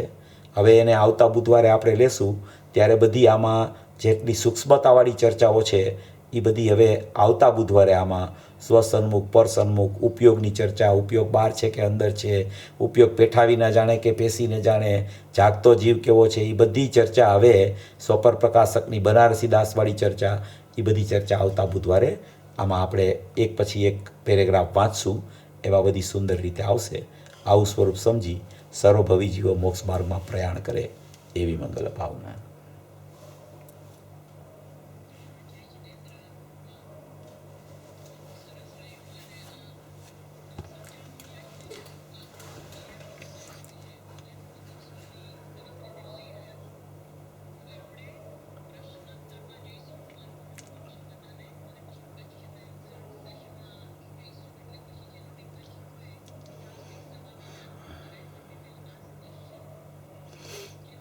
હાજી બરાબર છે.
हाँ जी।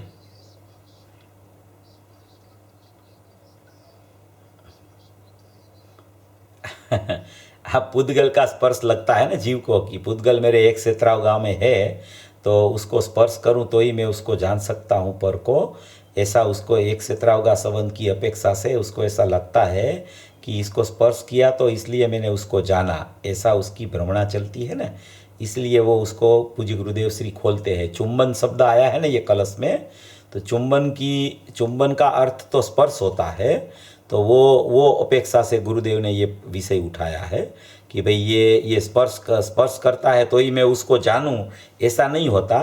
स्पर्श किए बिना ज्ञान अपने में रह के अपने से ही उनको जानता है, ऐसा कहने का आशय है। बाकी सचमुच तो स्पर्श गुण तो आपकी बात सही है, पुद्गल में ही होता है। तो पुद्गल का स्पर्श गुण तो जीव के तो कोई ऐसा गुण ही नहीं है कि किसी को स्पर्श कर सके, क्योंकि वो तो अरूपी अमूर्तिक आत्मा है, उसका तो जानना ही स्वभाव, चैतन्य स्वभाव है। तो ये शब्द यहाँ आया है कि द्रव्यांतर चुंबना कुल धिय, वो ऐसा आया है ना, वो अपेक्षा से चुंबन माने अशुद्धता। वैसे चुंबन का अर्थ अशुद्ध किया है, चुंबन का अशुद्ध अर्थ अशुद्ध किया है, इसमें लिखा है इसमें। तो गुरुदेव ने वो चुंबन को स्पर्श की जगह करके स्पष्टीकरण किया है, ऐसा उसकी मान्यता चलती है ना, ऐसी वो मान्यता निकालने के लिए ये स्पष्टीकरण है उसमें। हाँ, नहीं, उसमें अवध स्पष्ट का अर्थ तो ऐसा ही है कि वो कर्म से बंधा हुआ नहीं है, कर्म से स्पर्शा हुआ नहीं है। तो कर्म से स्पर्शा हुआ नहीं है, उसका अर्थ बहुत मार्मिक है। अभी आपने छेड़ा तो मैं आपको बोल देता हूँ कि उसमें कर्म से बंधा हुआ नहीं है, वो तो बैठता है सबको, मगर कर्म से स्पर्शा हुआ नहीं है। वो अस्पृष्ट का अर्थ ऐसा है कि जो भी विशस्त्रा परमाणु आता है, आपको मालूम होगा विशस्त्रा परमाणु विशेषोपचयी परमाणु होता है, वो विशेषोपचयी परमाणु होता है ना। हेलो हेलो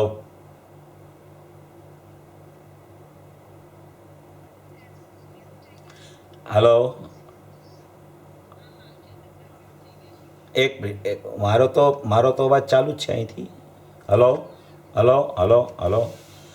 हाँ, उसमें क्या है, अबध स्पष्ट की चर्चा ऐसी है कि अबध अस्पष्ट, ऐसा दो आया है ना बात, आपने पूछा, आपको आपको समझना है तो मैं बोल देता हूँ। वो अबध माने कर्म से बंधा हुआ नहीं है, अस्पृष्ट माने कर्म से स्पर्शा हुआ नहीं है, ऐसा वहाँ बात आई है अबध स्पष्ट में। तो वो दो बात आई है उसमें, कर्म से बंधा हुआ नहीं है, वो तो अपने ख्याल में आता है कि कर्म का बंध तो आत्मा को नहीं होता है, मगर कर्म से स्पर्शा हुआ नहीं है, वो भी बोलाया है। तो कर्म से स्पर्शा हुआ नहीं है, उसका अर्थ ये है कि विशेष उपचय नाम के एक कर्म रचकण होते हैं।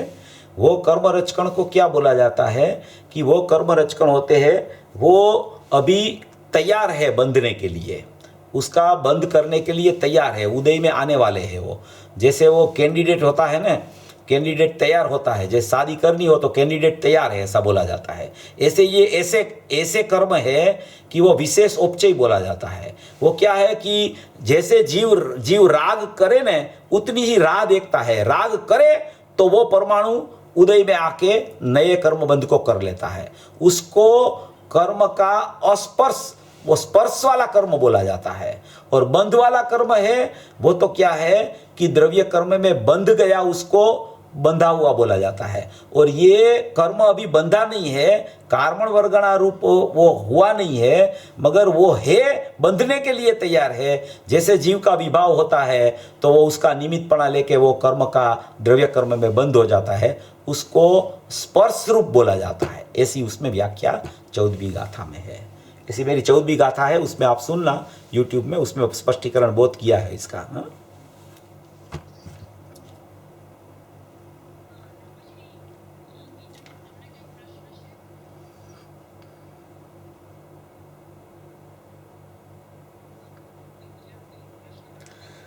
હા, આજનું તો આમ સરળ હતું એટલે પ્રશ્ન નહીં હોય બહુ, કારણ કે આજે કાંઈ એટલો સૂક્ષ્મ વિષય બી નથી આવ્યો, પણ આપણે હા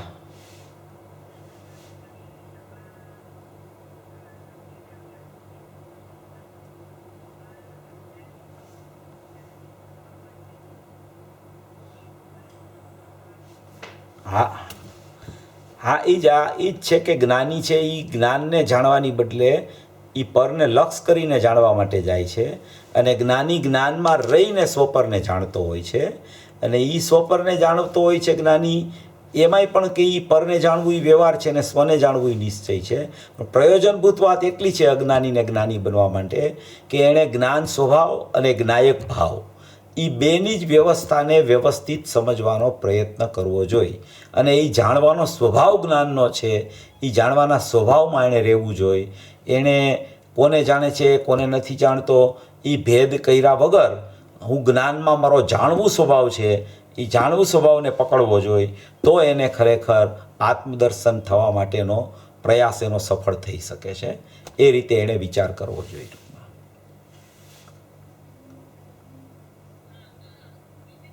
હા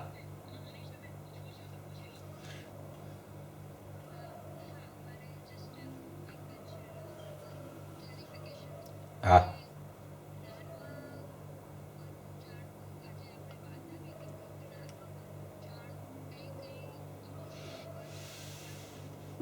બરાબર છે.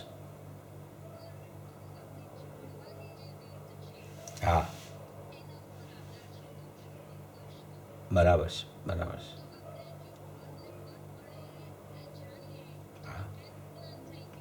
હા થઈ બરાબર છે. બરાબર છે. પરને પર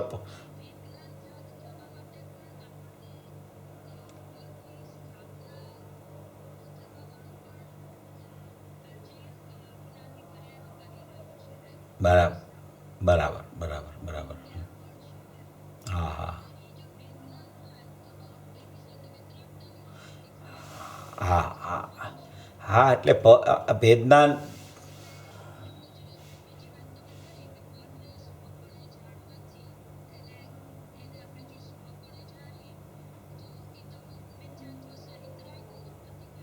બરાબર છે. બરાબર છે. હા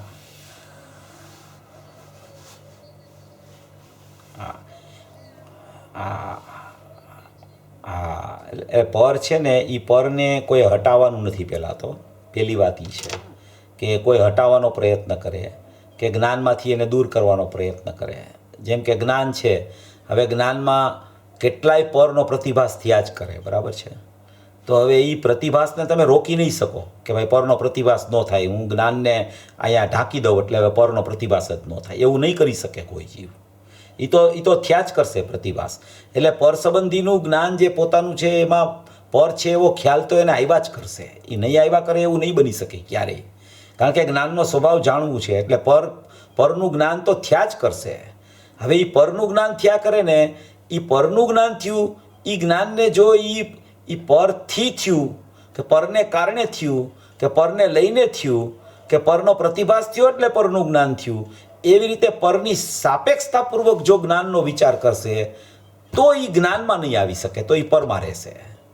અને એ જ્ઞાનથી વિચાર કરશે કે આ મારો જ્ઞાન જ સ્વભાવ છે, મારા જ્ઞાનના સ્વભાવમાં જાણવું છે, અને એવું જાણવું છે એ મારો વાસ્તવિક સ્વભાવ છે, અને એ મારા જ્ઞાયકમાંથી આવતો સ્વભાવ છે. પરને કારણે કાંઈ નથી થતું અહીંયા, ખરેખર મારા જાણવાના સ્વભાવને કારણે જ જાણવું થયા કરે છે. જ્યારે એને એવી રીતે વિભાગ અંદરમાં જ્ઞાનમાં જ પરને સ્વના પડી જશે, ત્યારે જ ખરેખર એને જ્ઞાનની ઉર્ધ્વતા આવશે. પરને દૂર નથી કરવાનું, પરની તરફ એને ખરેખર પરની તરફ જ્ઞાન ક્યારેય જાતું જ નથી. જ્ઞાન જ્ઞાનમાં જ રહીએ છે, અજ્ઞાનીનું હોય કે જ્ઞાનીનું હોય. પણ એને એવું થાય છે, પર જ્યાં એને ખ્યાલમાં આવે ને ત્યાં એને એવું થાય છે કે મારું જ્ઞાન પરને જાણવા વયું ગયું, મારા જ્ઞાને પર સન્મુખતા કરી લીધી, મારા જ્ઞાને પરને જોવા માટે ગયું, મારા જ્ઞાને પરને સ્પર્શ કરી દીધો, એવી એને ભ્રમણા થયા કરે છે. એટલે એણે વાસ્તવિક સમજણ કરવાની છે કે પર શું છે, રાગ શું છે, જ્ઞાન શું છે અને જ્ઞાયક શું છે. આ સમજણ એની યથાર્થ થવા માંડે ને એટલે એ જ્ઞાનમાં આવીને ઊભો રહી જાય છે. એ જ્ઞાનમાં આવીને ઊભો રહી જાય છે ને એટલે એને જાણવું થાય છે. એ જાણવું થાય છે, એમાં ભલે પર ઝલકતું હોય, એમાં કાંઈ દોષ નથી, કારણ કે એને રોકી નહીં શકે અને એ ઝલકે એમાં દોષે નથી. એ તો એનું જ્ઞેય તો પ્રસિદ્ધ કરે છે, એમાં શું દોષ છે? કાંઈ દોષ નથી. પણ જ્ઞાન જો પોતાને જાણવાનું છોડી દે, પોતાનું ક્ષેત્ર છોડી દે અને જ્ઞાન એકાંતે પરલક્ષ કરીને પરને જાણવા પર તરફ વયું જાય, તો એને એકત્વ બુદ્ધિ થયા વગર રહેતી નથી. અને એકત્વ બુદ્ધિ કેવી થાય કે જેને જાણે ને એની જ શ્રદ્ધા થયા કરે. એટલે પરને જાણવા એકાંતે જાય ને તો પરની જ શ્રદ્ધા થયા કરે, તો એ શ્રદ્ધામાં મિથ્યાત્વ આવી જાય. હવે જો એ જ્ઞાનને જાણવા માંડે કે આ જ્ઞાનમાં ખબર પડે છે કે પર આવું છે, એટલે હું તો જ્ઞાન છું, મારો તો સ્વભાવ જ્ઞાન છે, મારો તો સ્વભાવ જાણવું છે, તો એ જાણવું એને આવી જાય જ્ઞાનમાં, તો એ જાણવાની શ્રદ્ધા થવા માંડે. તો જાણવાની શ્રદ્ધા છે એ ભેદની શ્રદ્ધા છૂટીને અભેદની શ્રદ્ધા થતાં વાર નથી લાગતી. પણ પરની શ્રદ્ધા જ્યારે થવા માંડે છે ત્યારે ત્યાંથી છૂટી જ નથી શકતો જીવ. એટલે અહીંયા જ્ઞાનમાં જાણવું સિદ્ધ કરે છે, આખો જાણવાનો સ્વભાવ સિદ્ધ કરે છે. અહીંયા પરને પર તરીકે જાણે, પણ એ પરને પર તરીકે પરને જાણે ને તો સ્વમાં ન આવી શકે. તમે કીધું એ સમજી ગયો હું, પણ એ પરને પર તરીકે પરમાં જાણવા જાય તો એ સ્વમાં ન આવી શકે. પરને પર તરીકે જાણવું એનો અર્થ એમ છે કે જ્ઞાનને જાણવું એને થાય તો જ પરને પર તરીકે જાણી શકે. જો જ્ઞાનનું જાણવું એને ન થાય તો પરને પર તરીકે એ કદી ન જાણી શકે. એટલે એ રીતે આમાં આ કળશમાં એ રીતે કહેવા માગે છે. આ થોડી આમાં ભાષા એવી છે ગુરુદેવની કે આ જરા વ્યવસ્થિત સમજે ને તો જ એને જ્ઞાનમાં આ આખું ચિત્ર ગોઠવાય એવું છે. નહીતર શું થાય કે આમાં તો ઘણી જગ્યાએ ઘણીવાર ગુરુદેવ છે કહે છે, આમાં કેટલી વાર આવ્યું કે પરને જાણે છે તો એમાં શું દોષ છે? કાંઈ દોષ નથી, એમાં જાણવું તો સ્વભાવ છે. તો એ સ્વભાવ સિદ્ધ કરે છે, એ જાણવું સિદ્ધ કરે છે. અહીંયા ટૂંકમાં એ પરનું જાણવું સિદ્ધ કરવા માટે સ્વભાવ સિદ્ધ નથી કરતા, સ્વભાવ સિદ્ધ કરીને પરનું જાણવું સિદ્ધ કરે છે. એમ અહીંયા અર્થ લેવાનો છે આપણે ટૂંકમાં. એ રીતે જરા વિચાર કરવાથી આ કળશની માર્મિકતા સમજાય એવું છે.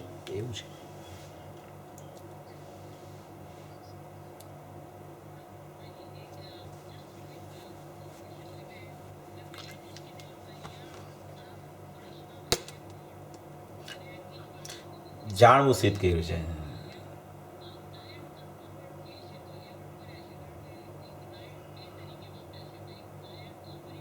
હા હા, એટલે જ્ઞાયક અહીંયા છે ને એકચ્યુઅલી જ્ઞાનની પર્યાયની જ ચર્ચા બધી આવે છે ટૂંકમાં. એટલે જ્ઞાનની પર્યાયમાં જાણવું સિદ્ધ કરે છે, બસ મૂળ વાત અહીંયા એટલી છે. આજે આખી ઉપયોગની ચર્ચા આવે છે ને, એ આખી ઉપયોગની જ્ઞાનની પર્યાયની એક સમયની ઉત્પાદરૂપ ઉપયોગની ચર્ચા છે. એમાં જ બધી આ પ્રવૃત્તિ ઉપયોગની ચાલે છે, સ્વ અને પરની. એ આખી વાત આમાં આ કળશમાં આખી સિદ્ધ કરવા માગે છે ટૂંકમાં. એટલે એ રીતે એને વિચારમાં બેસાડતા આ આખું વાત બેસી જાય એવું છે. એટલે એ રીતે વિચારમાં લેવું આપણે તો ખ્યાલમાં આવી જશે, ખ્યાલ આવી જાય એવું છે.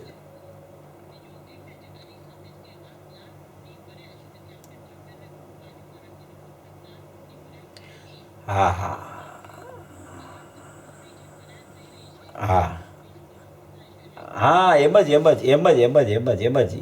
બીજા અનંત ગુણોની પર્યાયો ચાલુ છે ને, એ જ્ઞેય તરીકે ચાલુ છે ને ઓલું જ્ઞાન તરીકે ચાલુ છે. એટલે અંદરમાં ને અંદરમાં જ્ઞાન ને જ્ઞેય છે ટૂંકમાં. પર તો આખું અલગ જ છે, એ તો પર તો જુદી વસ્તુ છે. પણ એમ કે ભાઈ એ રાગ થયો તો રાગ થયો કેવી રીતે ચારિત્ર ગુણની વિપરીત પર્યાયમાં? તો કે એ પરના લક્ષે થયો, સંયોગના લક્ષે થયો. તો એ રાગ છે, એ રાગને અહીંયા જ્ઞેય તરીકે લેવાની છે એ પર્યાયને. પણ એ જ્ઞેય જે છે રાગ, એ રાગમાં નિમિત્તપણું કોનું છે? તો કે પરનું નિમિત્તપણું છે. એટલે એ અપેક્ષાએ પરની ચર્ચા આવે, પણ ખરેખર તો રાગની ચર્ચા કરવી છે અહીંયા. એમ અહીંયા કહેવાનો આશય છે ટૂંકમાં. એ રીતે વિચાર કરવાનો.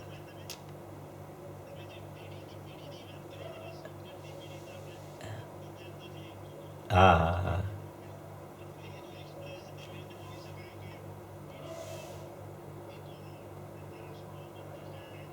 હા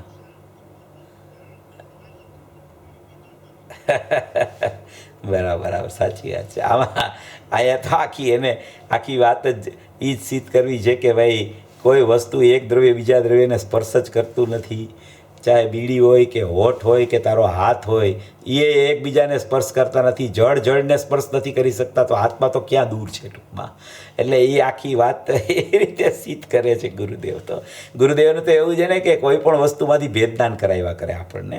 એટલે એ કહેનારનો જે આશય હોય ને, એ ઘણીવાર તો કહેનાર હોય ને, પ્રશ્ન પૂછનાર હોય, તો રામજી બાપુજી ઘણીવાર પ્રશ્ન પૂછતા હોય, તો એ તો ખોલાવવા માટે પૂછતા હોય પ્રશ્ન. કે એમ કે આમાં એમ કે ઘણા પીતા હોય બીડી, તો એમ કે એમાં શું દોષ છે એમ કરીને એ રામજી બાપુજી તો પ્રશ્ન કરે ટૂંકમાં. એની પદ્ધતિ છે એ, એટલે ખોલાવવા માટે પ્રશ્ન કરતા હોય એવું છે. આવું છે.